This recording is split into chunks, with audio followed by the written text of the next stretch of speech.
Hello family, അപ്പോൾ ഇന്ന് ഉണ്ടാക്കാൻ പോണ ഒരു അടിപൊളി മുട്ടക്കറിയാണ് കേട്ടോ. അതായത് തേങ്ങാപ്പാലിൽ ഉണ്ടാക്കുന്ന മുട്ടക്കറിയാണ്. പേഴ്സണലി എനിക്ക് തേങ്ങാപ്പാലിൽ ഉണ്ടാക്കുന്ന കറികളൊക്കെ ഭയങ്കര ഇഷ്ടമാണ്.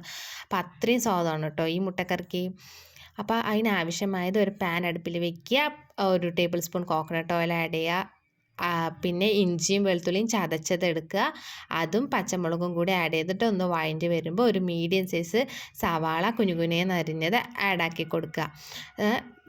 എന്നിട്ടൊന്ന് ഇളക്കി കൊടുത്ത ശേഷം അതിലോട്ട് ഉപ്പ്, സവാളിലോട്ട് കുറച്ച് ഉപ്പ് ആഡ് ചെയ്യുക. ഉപ്പ് കുറച്ച് ആഡ് ചെയ്താൽ മതി, കാരണം നമ്മൾ മുട്ട പുഴുങ്ങുമ്പോൾ ഉപ്പിട്ടിട്ടായിരിക്കും മുട്ട പുഴുങ്ങി വെച്ചിട്ടുണ്ടാവുക. അപ്പോൾ മുട്ട ചേർക്കുമ്പോൾ അതിലും ഉപ്പ് ഉണ്ടാവുമല്ലോ.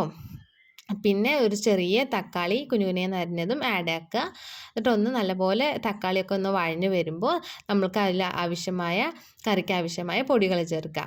ഒരു ടേബിൾ സ്പൂൺ മുളക് പൊടി, പിന്നെ ഒരു 1/4 ടേബിൾ സ്പൂൺ മഞ്ഞൾപ്പൊടി, പിന്നെ ഒരു ടേബിൾ സ്പൂൺ മല്ലിപ്പൊടിയും ആഡ് ആക്കിയിട്ട് നല്ലപോലെ ഇളക്കി കൊടുക്കുക. അതായത് അതിൻ്റെ പച്ചമണം മാറുന്ന വരെ ഒന്ന് ഇളക്കി കൊടുക്കുക.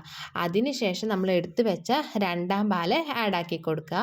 രണ്ടാം പാൽ ആഡ് ആക്കിയ ശേഷം നല്ലപോലെ തിളയ്ക്കണം. ഈ തിളച്ച് വരുമ്പോൾ നമ്മൾ പുഴുങ്ങി വെച്ച മുട്ട ആഡ് ആക്കണം. മുട്ട ആഡ് ആക്കിയിട്ട് നല്ലപോലെ ഒന്ന് തിളയ്ക്കണം.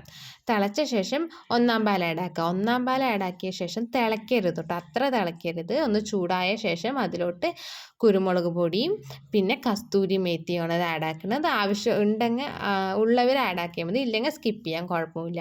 അപ്പോൾ നമ്മുടെ കറി ഇവിടെ റെഡി ആയിട്ടുണ്ട് കേട്ടോ. അതായത് ചപ്പാത്തിക്കും അപ്പത്തിനൊക്കെ ഒഴിച്ച് കഴിക്കാൻ സൂപ്പർ ടേസ്റ്റാണ്. എല്ലാവരും ട്രൈ ആക്കി നോക്കിയാൽ കമൻറ്റ് ചെയ്യണം കേട്ടോ. Okay, bye.